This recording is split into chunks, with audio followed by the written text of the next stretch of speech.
Different സൈസുകളില്ലേ, ആ സൈസുകൾ എന്താണ്, എങ്ങനെയാണ് ഉണ്ടാകുന്നത് എന്ന് പറയാനാണ്. അതിനെയാണ് നമ്മൾ പറയാം ക്വാണ്ടം ഡോട്ട്സ് എന്ന് പറയുന്നത്. അപ്പോൾ ഈ ക്വാണ്ടം ഡോട്ട്സ് എങ്ങനെയാണ് ഉണ്ടാകുന്നത്? ഉദാഹരണത്തിന് ഞാൻ പറയാം, ഒരു പെയിന്റ് എടുത്തിട്ട് ഞാനിങ്ങനെ കുടഞ്ഞു കഴിയുമ്പോൾ അത് പല പല പല ഡ്രോപ്സിലായിട്ട് മാറും അല്ലേ. ആ ഡ്രോപ്സ് എല്ലാം ഒരേ കളറായിരിക്കും. സാധാരണ ഒരു ചുവന്ന പെയിന്റ് എടുത്ത് നമ്മൾ കുടഞ്ഞു കഴിഞ്ഞാൽ എല്ലാം ഒരേ കളറായിരിക്കും. പക്ഷേ ക്വാണ്ടം ഡോട്ടുകളായിട്ട് മാറുകയാണെങ്കിൽ ഈ ഓരോ തുള്ളിയും പല ഡിഫറെൻറ്റ് കളറുകളായിരിക്കും അതിൻ്റെ സൈസ് അനുസരിച്ച്. ഇപ്പോൾ 10 നാനോമീറ്റർ തൊട്ട് 2 നാനോമീറ്റർ വരെയുള്ള സൈസുകളിലേക്കുള്ള സാധനങ്ങളായിട്ട് അതിനെ മാറുകയാണെങ്കിൽ നമ്മൾ 10 നാനോമീറ്റർ ഉള്ള സാധനം റിലേറ്റീവ് ആണ്, കറക്റ്റായിട്ട് പറയേണ്ടതല്ല.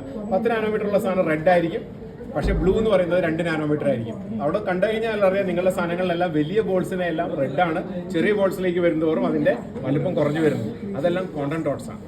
ഓക്കെ, അപ്പോൾ ക്വാണ്ടം ഡോട്ട്സുകളുടെ സൈസ് ഡിപ്പെൻഡൻ്റ് ആയിട്ട് അതിൻ്റെ കളറുകൾ മാറും. അപ്പോൾ അത് കണ്ടുപിടിക്കുന്ന എങ്ങനെയെന്ന് വെച്ചിട്ടുണ്ടെങ്കിൽ ക്വാണ്ടം ഡോട്ടിലേക്ക് നമ്മളൊരു ഹൈ എനർജി ആയിട്ടുള്ള ലൈറ്റ് അടിക്കുമ്പോൾ UV ലൈറ്റ് ഫോർ എക്സാമ്പിൾ, അത് അടിച്ചു കഴിയുമ്പോൾ അത് ഒരു ഇലക്ട്രോണുകൾ അതിൻ്റെ ഒരു ഹയർ എക്സൈറ്റഡ് സ്റ്റേറ്റിലേക്ക് പോകും, കണ്ടക്ഷൻ ബാൻഡിലേക്ക്. അവിടെ നിന്ന് അത് താഴേക്ക്, അത് അൺസ്റ്റേബിൾ ആയതുകൊണ്ട് താഴേക്ക് വരുമ്പോൾ എന്താണോ ബാൻഡ് ഗ്യാപ്പ്, ആ ബാൻഡ് ഗ്യാപ്പ് അത് എമിറ്റ് ചെയ്യും. അപ്പോൾ സൈസുകൾ മാറുന്നതനുസരിച്ചിട്ട് അതിൻ്റെ ബാൻഡ് ഗ്യാപ്പ് മാറിക്കൊണ്ടിരിക്കും. ഇപ്പോൾ ഈ കാണുന്ന എല്ലാം കാഡ്മിയം ടെല്ലൂറൈഡ് എന്ന് പറയുന്ന ക്വാണ്ടം ഡോട്ട്സിൻ്റെ ഡിഫറെൻറ്റ് സൈസസിലുള്ള സാധനമാണ്. അതിനെ ഞാനൊരു UV ലൈറ്റ് വെച്ചിട്ട് ഇറാഡിയേറ്റ് ചെയ്യുമ്പോൾ അതെല്ലാം ഡിഫറെൻറ്റ് കളേഴ്സിൽ നമുക്കത് കാണാൻ പറ്റും.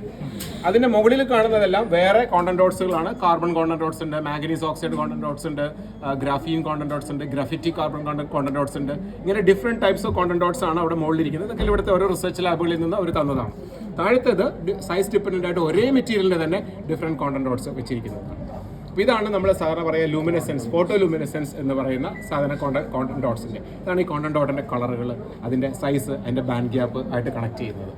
ഓക്കെ, ഇനി ഇവിടെ കാണുന്നത് എന്താ വെച്ച് കഴിഞ്ഞാൽ നമ്മളുടെ ഒരു ഫോട്ടോൺ ഇങ്ങനെ ഒരു മെറ്റീരിയലിലേക്ക് വരിക. ഒരു പെർട്ടിക്കുലർ ടൈമിൽ എല്ലാ മെറ്റീരിയലിനും പറ്റുന്നില്ല, ചില മെറ്റീരിയലുകൾ നമ്മൾ അതിനുവേണ്ടി സ്പെഷ്യലി ഡിസൈൻ ചെയ്തുണ്ടാക്കുന്ന മെറ്റീരിയലുകളാണ്.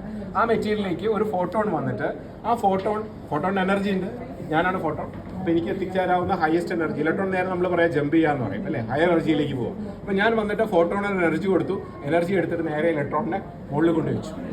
ഓക്കെ, അപ്പോൾ ഒരു ഹൈറ്റിൽ ഇലക്ട്രോൺ ഇരുന്നു. ഇനി എൻ്റെ റിപ്ലിക്ക അടുത്ത ആൾ വരാണ്, എൻ്റെ പോലെ തന്നെ ഹൈറ്റും എൻ്റെ പോലെ അത്ര തന്നെ എനർജി. അതെന്ത് ചെയ്യും, അടുത്ത ഫോട്ടോൺ അവിടെ നിന്ന് എടുത്തിട്ട് വീണ്ടും അതിൻ്റെ അതിൻ്റെ മുകളിലേക്ക് കൊണ്ടുവച്ചു അല്ലേ. അപ്പോൾ ഇതായത് ഈ കാണുന്നത് പോലെ ഒരു ഫോട്ടോൺ വന്നിട്ട് ഇവിടേക്ക് കൊണ്ടുവന്നു, അടുത്ത ഫോട്ടോൺ വന്ന് ഇവിടെ നിന്ന് മുകളിലേക്ക്